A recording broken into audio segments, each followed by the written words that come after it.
I think it's really unfair that men get to be hot for free while women, like I'm nearly going broke just trying to maintain medium ugly. Yo, what is going on, guys? It is Taylor the Fiend back again, and today we've got a video for you from Man Reacts, taking a look at women absolutely losing it because men have stopped caring altogether. Don't forget to subscribe if you are new here, drop a comment, and let's jump right into the nonsense. Out of curiosity, why is serenading not a thing anymore? And used to show up to a girl's house who they liked with a guitar and start singing, hoping they'd peek their head out the window. Men used to go to war. Now, men expect you to have sex with them after they pay for a $50 dinner. Now, men are talking to an entire football-sized roster of females. Now, men are cocky, their egos are through the roof. And if you mention a guy that you like to your friends that you've been hanging out with, just forget about it. You're never gonna hear from him again. She wants serenades and grand gestures, and in the same breath admits men have decided the whole thing is not worth the risk. Men looked at the odds and stepped back, and acting like that is some great mystery fools absolutely nobody. What is it with guys nowadays? Like, why are we both competing to be princesses? Can I be the only woman in the relationship? Is that okay with you? Can I feel like a woman? Can I? Because this whole thing of like, will you come to London like to meet me? Yes, of course. Why don't I also get a ring whilst I'm there? And like, why don't I propose to you? Why don't I get down on one knee, plan a whole proposal and like ask you out? Like ask you to be my girlfriend. Why not? Even though you're a man, like maybe I should ask you to be my girlfriend. And also the kind of guys that slide into your DMs and like they come up with the, I don't know, man, like we are just opening line or whatever, but sometimes it's funny. So I respond and then they start playing hard to get. Do you want me to like, where is, I don't understand it. So you're messaging me and then you expect me to chase you? Like, what? Like, I don't know. I'm just really confused. She wants to be chased and courted and then goes cold the moment a man puts in real effort. The men are not the confusing part. She just wants the fantasy without the half that asks her to meet a guy halfway. Fuckhead. You spent $10,000 off my credit card? Yeah. What you mean, yeah? I had to pay my mama rent. She was backed up like 5 months. I just paid it off for her real quick. But that's not my problem. And I only have a $10K balance on my credit card. So you took all the money off my credit card. I'm gonna put it back. Simple. You weren't even supposed to find out. I was just gonna put it back. What you mean put it back? You can't just put it back. Like, what you mean I can't just put it back? I have a Langley account. I can transfer it from my phone, deposit the cash into my Langley account right here, and just put the money back into your account. You would have never know it was missing. And my credit score is gonna drop. Okay, so what I gotta do to boost it? Not take money off my credit card.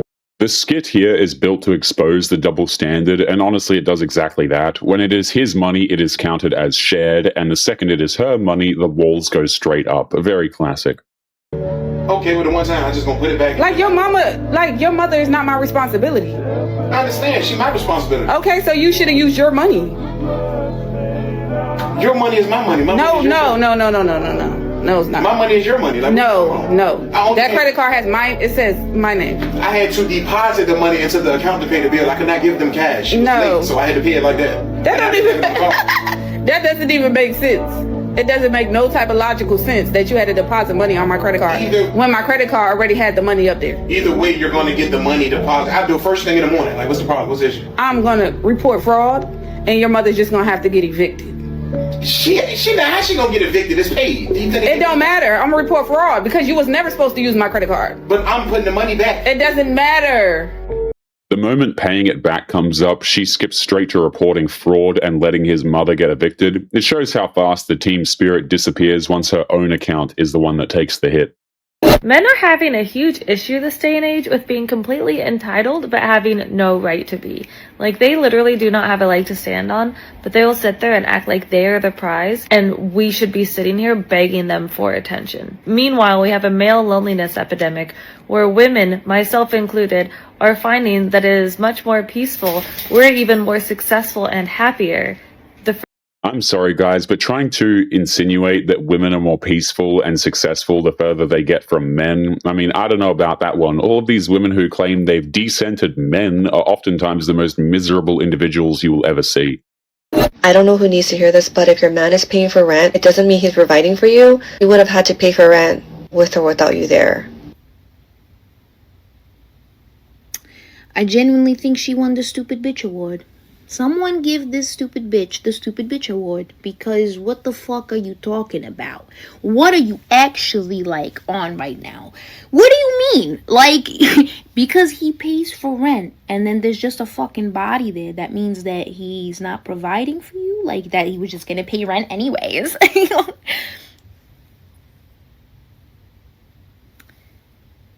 Y'all are fucking delusional. Like, yes, he is fucking providing for you. He's providing a fucking house for you. You meaning to tell me that your dad, if you had one, didn't provide for you?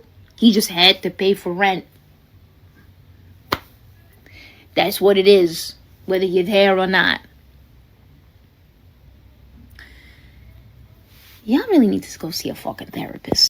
A man keeping a roof over her head is providing, full stop, and the woman stitching back at her is right to say so. Stretching the word provider until no man alive qualifies is just a way to keep the complaints going. If there are no men in your DMs, okay, no one's in your DMs, no one's hitting you up, when you go to the club, no one's chatting to you, you're getting no attention, sis, you're on the right track. I'm telling you, you are on the right track. Because you know why? Especially if you're a pretty girl. You know you're a pretty girl. You know you're good looking. You're put together, everything like that. And no one's approaching you. It's because you're giving off the energy that you're not to be messed with. Think about it. Men are very sensible, okay? They may act like they're not, but they're very sensible. And they know a good woman from a mile off. They know who they can mess with. They know who they can get away with stuff with. And they know who's not to be messed with. And you are not one to be messed with. And they can see that from a mile off. So they're like, nah, not approaching that. Nah, not even going to try my luck with that, because what's the point? They're going to try their luck with women that they think that they can get. They don't think they can get you. And that's a great thing. And keep on doing what you're doing, okay? Getting ignored gets rebranded as a compliment, so nobody has to ask why the approach has dried up. Telling a girl that empty DMs prove she is too impressive to bother keeps her comfortable and keeps her alone. Before I cheated on my ex-husband, I never envisioned myself being the kind of person who could cheat. I was like, no, cheaters have character flaws. There's something wrong with them. They have some kind of moral issue, and I'm not like that. It was really easy to judge others who succumb to the act of cheating from a place of never having done it before. But one thing that I know to be true is the Lord will bring you to certain places in your life that you yourself on your own can never redeem. You can never take it back. It's something that exposes at the deepest level your own humanity. And I'm not saying that it's right to cheat. I'm not saying that you can justify cheating either. But what I am saying is that we are all humans, and it is written in the Bible. There's plenty of stories that show that people succumb to sin, not just because they are more flawed than another person, but because we as human beings, we just have inherent flaws. That is part of our nature. And it might not be cheating that shows up for you. That might not be how your flawed humanity expresses itself. That might come out in having a temper, in gossiping, in violating boundaries of some sort or some kind, in idolizing certain things, in promiscuity, in using or abusing substances, no matter how functional you are at work or with your friend group. We're all human beings having a human experience trying to figure all this stuff out. So when I found out that my partner had not been faithful, yes, I was hurt. She is already laying down the excuses for the affair before she even gets to the affair itself. The husband who actually got cheated on is the one who deserved better out of all of this. It stung like bloody hell. Yes, it put me into a state of shock, but more than anything else, it reminded me of my own shameful acts. That was the hardest part to sit with. I could pretend that I had some kind of moral superiority to him because in our actual relationship, I hadn't done anything that I felt like was as bad as what he had done. But at the end of the day, there is a litany, scrolls that could be written of the harm that I've caused to other people and harm that I've caused to myself. And no matter how much better I got at suppressing those harmful tendencies. No matter how evolved I believed myself to be or how enlightened I thought I was, God was like, listen, girl, even though you're not acting out in these old ways that you had, doesn't mean that the seed of that harm doesn't still belong in your heart. And I truly believe that God didn't create the circumstances for my partner to cheat. He might have allowed it to happen, but the way he's used it is to reflect back my own shame, my own unresolved shame back to myself of how I used to be before I was well, before I found God, or rather should I say before God found me. And in the healing work that I'm doing, every flaw in the world gets a gentle, understanding explanation as long as it belongs to her. Cheating on her husband turns into a lesson about shared human nature instead of a choice that she sat down and made herself. In partnership with my guy, it's also giving me an opportunity to heal from past wounds that caused me to wound others. And in that place of really sitting with the reflections, the fragments of the worst of myself, and not running from my own humanity, and not trying to push my dirty laundry to the side, but instead to sit with it, to sort it, to wash it, to fold it, to put it away. And even before that, to consult with God as to what should I keep and what should I do away with. I feel myself becoming a much more calibrated person, a much more non-anxious person. I find that has been the path that has actually healed me from the initial shock and the initial devastation of the infidelity. It's not about what my partner is doing. It's not about what my partner has even done. It's really about what God is doing in my life and how he is forming me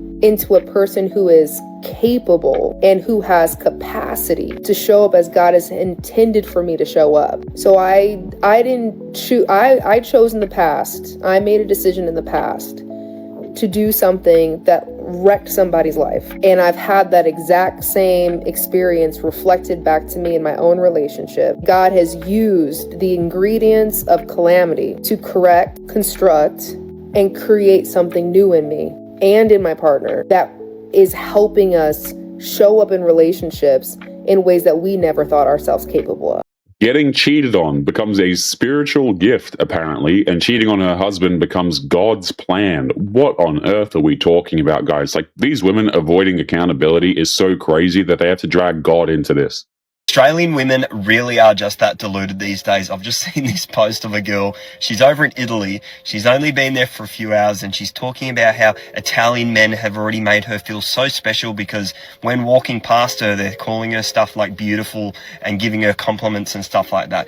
Guess what happens back home when we decide to give you guys compliments or try to shoot our shot? You know what you say to us? You call us creeps and weirdos. It's got nothing to do with the fact that Australian men aren't stepping up to the plate. It's got to do with the fact that you're only attracted to one type of man, and any other man that comes in your direction, he's instantly a creep. The dating scene is completely cooked because of these type of women who only have one type of man, which is tall, dark, and handsome. If it's anything else in between, they don't want a bar of it, and you're a creep. Sure, you have free will and you're allowed to have a type. I myself have a type. Most men have a type. Everybody probably has a type.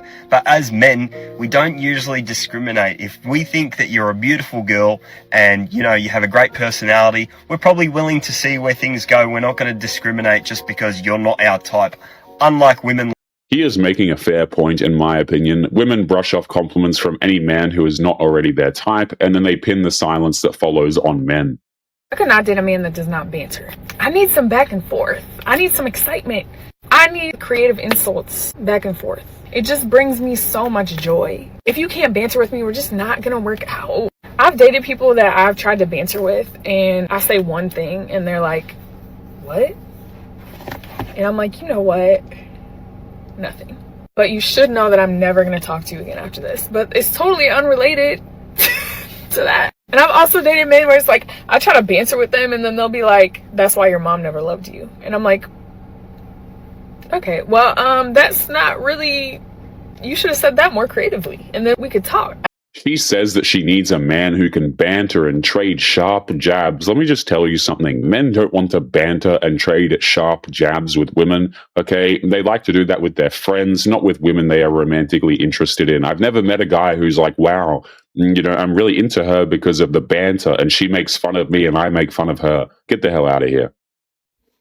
I think it's really unfair that men get to be hot for free, while women, like I'm nearly going broke just trying to maintain medium ugly, and men get to walk around with their $40 haircut getting older and hotter for no money, for free.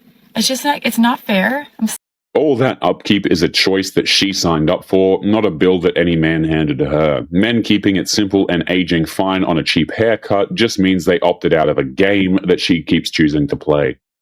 You could have the most full roster as a woman of the most manly men. You move, okay? No one wants to help you with moving. Where did they go? Okay, suddenly all these men, they become businessmen. Okay, I thought I was getting into guys that were like lumberjacks, okay, could help lift some boxes. No, suddenly I'm dating men that have never been to the gym, I guess. They can't help me with anything. Okay, then why are you here then? Clearly you don't like me enough then. That's crazy. Okay, when I was younger, when someone moved, in my opinion, it was like a community effort. Everyone came in, everyone chipped in, everyone helped. Wrong. Okay, as I've gotten older, I realized this is a solo game. I have to hire movers. I have to hire men. Okay, where are the men? I don't know. I have to hire them to help me. That is crazy. That is crazy. Okay, and now I've realized it. I'm like, oh, you like me, but not enough to help me move? Okay. We're changing the whole roster up. No one's getting renewals. Whole team is getting traded. You're gone, you're gone, you're gone. Get out of my face. You may play ball, but you're not going to be playing me. You're done. I think I remember this woman on a recent episode, guys, but it's crazy how these women just expect men to help them move. Like, what on earth even is this? Women just expect men to do things for them. Men are under no obligation to do this stuff for you. Listen, I don't know who make them nowadays, man, here, but me need you to unmake them expeditiously. Because why am I coming from my run? Like, I am sweaty, stay bad, me look like me a struggle. And I come into the building, and I'm passing the concierge, and I'm like, oh yeah, I have a box to collect, right? The concierge proceeds to tell me, no, I have several boxes to collect. So me now, I struggle with my accoutrement, and 4 men stand up at the elevator. I try to get into the elevator, and one of the elevators not working. You know, I shout out, I'm like, can you hold the elevator for me? Because they weren't going to do it otherwise. The men were doing their jobs and had no idea they were being cast as villains for not dropping everything to carry her boxes. Nobody signed up to be her free, handyman here, and turning around a normal errand into a story about men failing her says plenty about what she expects from strangers. So, them hold the elevator, I go for buzz, and it not work. So, me say, alright, me come off. Them follow me off of the elevator. Me a hold, me 15 bucks them, And me say, we'll try the next elevator. Somebody else is already on there. So, them push past me to go into the next elevator. And I'm like, could you hold the elevator? No. Them me have to push and try and get in there. It's not working. And the 4 of them catch up in there. And now make no space for me. So I'm like, you know what? Let me come off. And go use the 3rd elevator by myself. Because none of these men have no chivalry. The one of them stay bad. I don't know where them come from, but them need to go back under them mother, because this is crazy. She worked through every elevator, got no special treatment, and settled on blaming the strangers who were just going about their day. Grown adults are expected to handle their own boxes and problems. These women are essentially children, guys. My leadership, women would not have to pay taxes. No, they wouldn't. You're a woman, no taxes for you. Everything is a tax write-off for you. Next, we are going to stop funding male medical research. No more of it. From now on, we are only doing studies and research for women, on women's health only. From here on out, thank you. And finally, every man is guilty until proven innocent. That's just a quick look. I go back, shorty, I hate to say it, but that's why I be understanding when certain people be saying like women shouldn't be in a higher place of power and shit. Because of opinions like this. Shorty say, All men will be guilty until proven innocent. There will be no more funding for men. Women won't have to pay taxes. Everything is just write-offs. What is your like policies? This is your rules, regulations, and shit. And it's the crazy part about it is people really be eating this shit up, folks. Like, what is you talking about? Like, and I genuinely think, bro, certain women just hate men, and I don't know if it's because of their fathers did fucked up shit to them or the past men that they didn't went through. But yeah, we gotta stop this shit. Just stop. Yeah, I'm sorry, guys, but this is exactly why people have the opinion that these women should not be in politics at all. The stuff they say is just so outlandish, and if the genders were reversed, these women would absolutely lose their minds, by the way. If you would like to get early access to videos, weekly lectures, and case study breakdowns of human behavior, make sure you check out the members area link below in the video description. Otherwise, make sure to click on one of these videos on screen now if you enjoyed. Make sure you take care of yourself, and I will see you in the next one. Peace.